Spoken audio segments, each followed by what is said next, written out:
la une de l'actualité, l'Institut national d'assurance maladie a officiellement annoncé ce vendredi la mise en exploitation du logiciel SAP. Ce projet rentre dans la logique de digitalisation des processus et activités de l'INAM. Les prix des produits céréaliers connaissent une hausse sur le marché togolais. Plusieurs voix se sont levées pour attirer l'attention du gouvernement. Les consommateurs, eux, lancent un cri de détresse.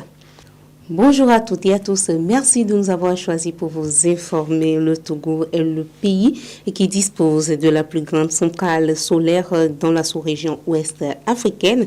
Et justement, ces centrales solaires photovoltaïques de 500 MW a été inaugurée ce 22 juin à Blit par le chef de l'État, Prince émirati Cheikh Mohammed bin Zayed, c'est son nom. Elle va générer plus de 90 MWh d'énergie par an et desservir 158 333 ménages togolais. Elle permettra d'économiser plus d'1 million de tonnes d'émissions de CO2 tout au long de sa durée de vie. La courbe épidémique de Covid-19 est en baisse considérable ces dernières semaines au Togo, soit moins de 100 cas de contamination par semaine contre 1000 il y a quelques mois. Sauf que cette baisse doit encore plus interpeller toute la population togolaise au respect strict des gestes barrières qui semblent tomber dans une tendance de relâchement total. C'est un bilan de la coordination nationale de la gestion de la riposte contre la COVID-19 présenté mercredi à la presse. À retenir donc, je cite, « C'est vrai qu'il y a baisse de contamination, mais la pandémie n'est pas encore derrière nous. » Fin de citation, propos du médecin-colonel Djibril Mohamed, premier responsable de la coordination. Au cas échéant, la force GMS va encore réagir, a prévenu le colonel Djibril. Je vous le disais dans les titres, l'Institut national d'assurance maladie a fait le choix de migrer vers la digitalisation de ses processus et activités. Il a officiellement lancé ce vendredi 25 juin la mise en exploitation du logiciel SAP. Ceci s'inscrit dans la vision de l'INAM, bien sûr, de devenir un centre d'expertise nationale de l'assurance maladie au Togo et dans la sous-région en vue d'optimiser la gestion des ressources et d'offrir des services de qualité. Pour plus de détails, je vous propose d'écouter M.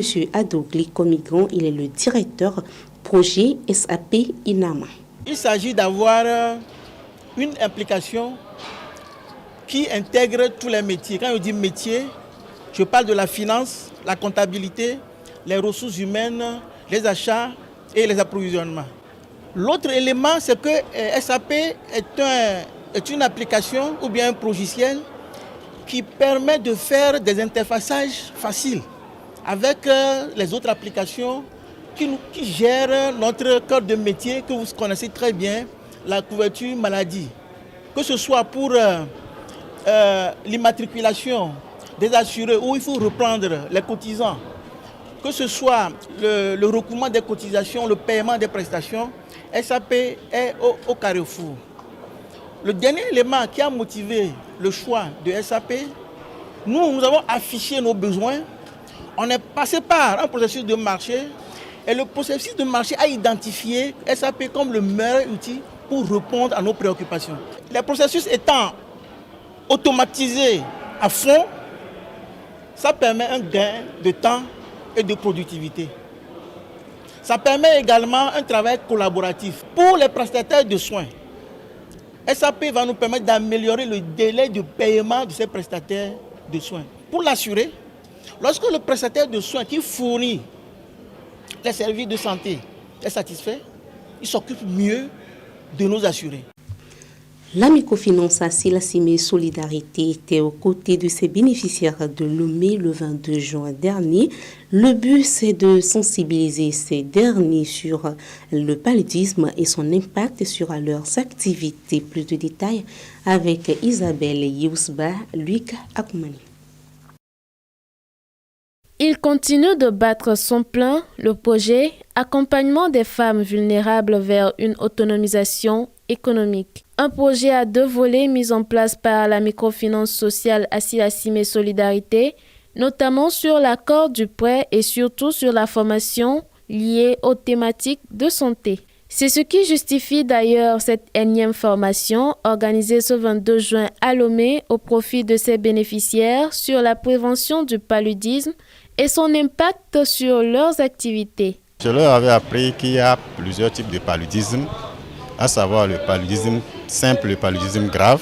Ensuite, le paludisme grave est subdivisé en 3 parties qui sont de forme anémique, de forme neurologique et paludisme grave de forme hémoglobinurie.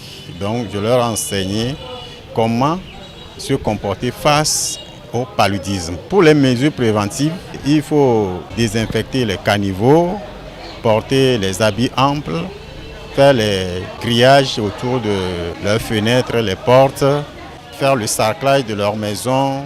Elle se veut très bénéfique, cette formation, pour les bénéficiaires qui semblent désormais mieux découvrir le paludisme sous toutes ses formes avec les conséquences socio-économiques y afférentes. Le palu peut nous gâter beaucoup de choses dans nos activités, dans nos maisons.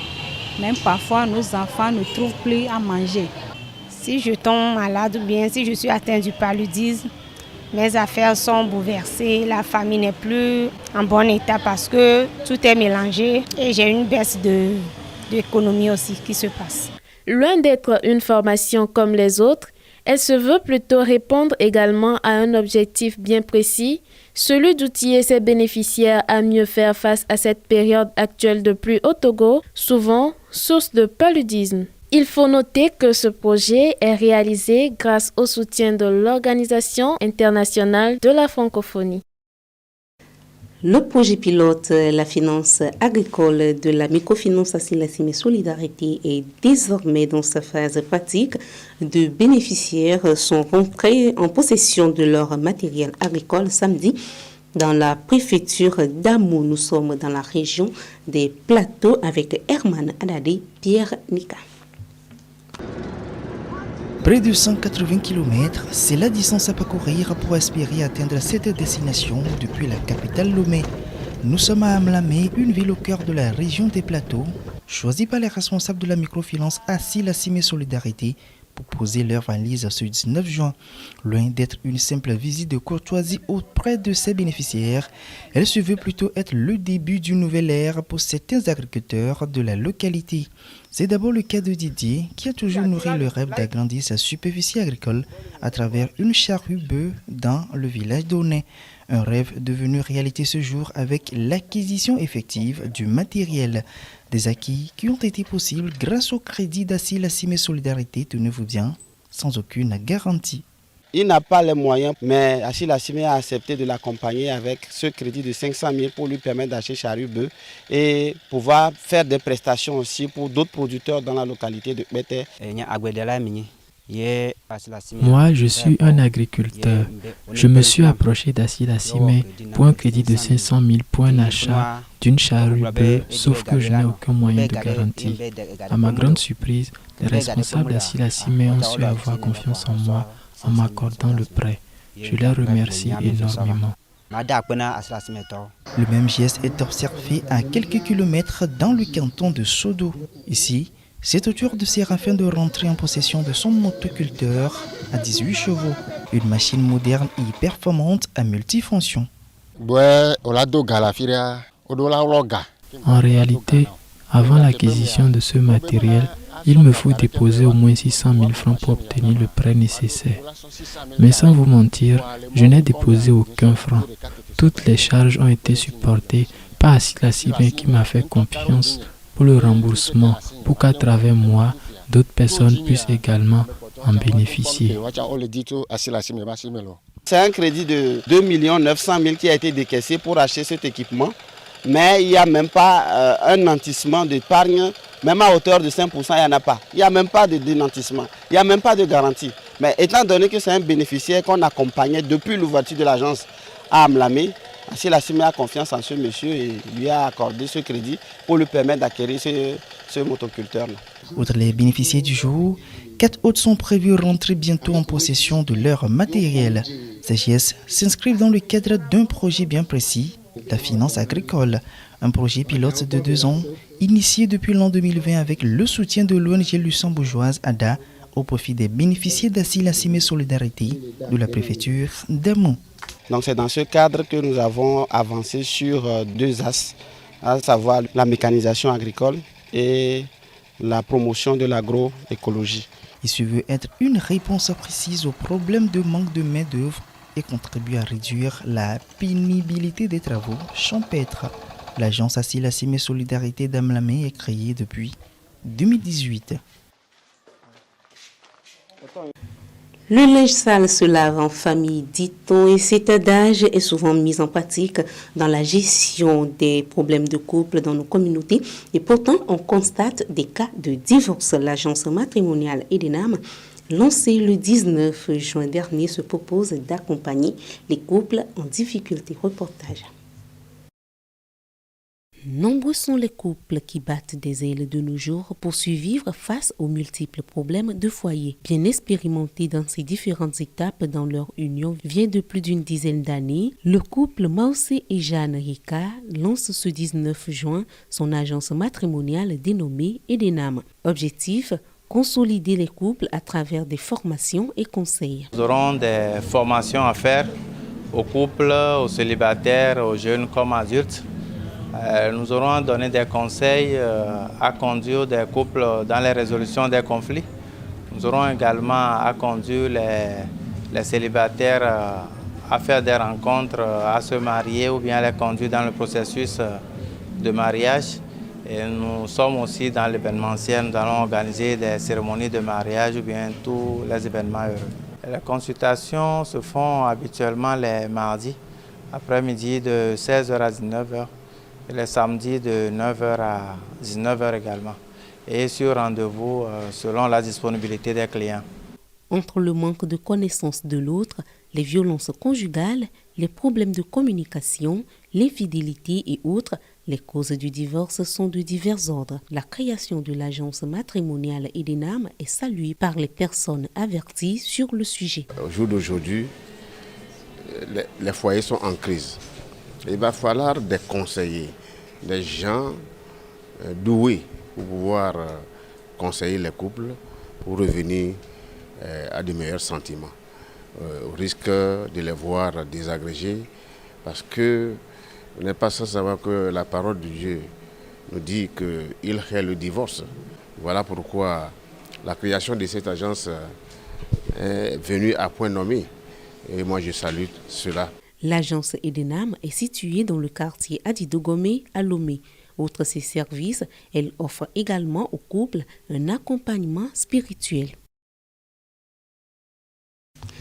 Je vous le disais également dans les titres, la vie au Togo devient de plus en plus chère et cette réalité est plus saisissable au niveau des prix des produits céréaliers de première nécessité. Les consommateurs bouleversés par cette situation lancent un cri de détresse à l'endroit du gouvernement togolais. Cyril Lawson, Pierre Nika. Se nourrir aujourd'hui coûte désormais la peau des fesses aux consommateurs togolais. Et pour cause, ils font face depuis quelques semaines déjà à une flambée des prix des denrées de première nécessité. Avant, avec 1000 francs CFA, nous arrivons à couvrir un tant soit peu aux charges de la cuisine dans notre foyer. Mais ces derniers moments, on ne peut que moudre la farine avec cette somme. Si le gouvernement pouvait revoir les prix, ça nous arrangerait. En effet, les prix des principales céréales consommables ont drastiquement augmenté. Le bol de maïs a par exemple atteint le seuil des 1000 francs CFA en moyenne. Celui du haricot varie entre 1200 et 2000 francs CFA selon la variété et la qualité. Quant au sorgho et au gari, leurs prix ont quasiment doublé. Compte tenu des prix actuels du riz et de la tomate, nous sommes obligés de les acquérir au prix des revendeurs de maison, ce qui crée une certaine mévente.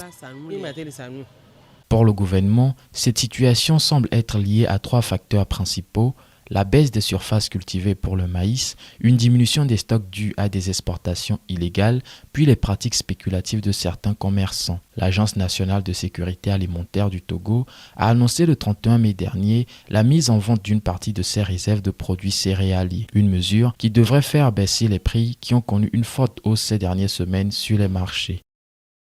Une note de sport pour clore cette édition, en commençant par le football, l'ASK et ASCO. Voilà l'affiche de la finale des playoffs de la Ligue nationale saison 2020-2021. Les deux clubs de la COSA ont obtenu leur ticket à l'issue des demi-finales retour disputées mercredi. On voit cela avec Herman Adali.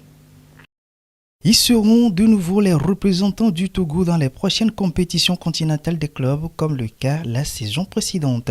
L'ASK et l'ESCO, tous deux de la préfecture de la COSA, ont obtenu leur ticket lors des demi-finales retour des playoffs disputé ce 23 juin. Tenu en échec à l'aller par l'SOTR 0-0, la meilleure attaque des phases de groupe ASK a fait parler de tout son réalisme au match retour avec un festival de buts. Score à l'arrivée 4-0. Des réalisations signées Tchatakora Abdul Samiou à la 25e et 63e minute, Nana Richa à la 30e minute, puis Sibambi à la 90e minute. Asco de son côté a récidivé devant l'Est-Gopor sur le même score, 2-1. But d'Abdul Alimo à la 24e minute et de Takeyu Marouf à la 63e minute pour Asco, héréditaire de Kwadjo Akakbo à la 28e minute pour l'Est-Gopor. Kondona et conducteur de la COSA vont donc disputer le titre du champion de la D1 nationale saison 2020-2021 à travers une finale prévue se tenir le 27 juin prochain au stade de Kégué. Au-delà du titre, cette finale permettra de déterminer le représentant du Togo en Ligue des Champions, tout comme à la Coupe CAF. La petite finale a lieu le même jour entre les associations sportives OTR et Togoport. Du beach volley pour terminer cette page sport, c'est la fin du parcours pour les éperviers beach volleyeurs dans la Coupe continentale de la discipline qui a débuté depuis le 20 juin dernier et ce jusqu'au 28 juin prochain. 2 matchs de défaite pour le Togo dans cette compétition. D'abord 2-7-1 face au Rwanda, puis 2-0 devant la Gambie. Le Togo était en quête d'une qualification pour les JO de Tokyo 2020 à travers cette compétition. Et voilà qui met un point final à cette édition. Merci de l'avoir suivi. Au revoir.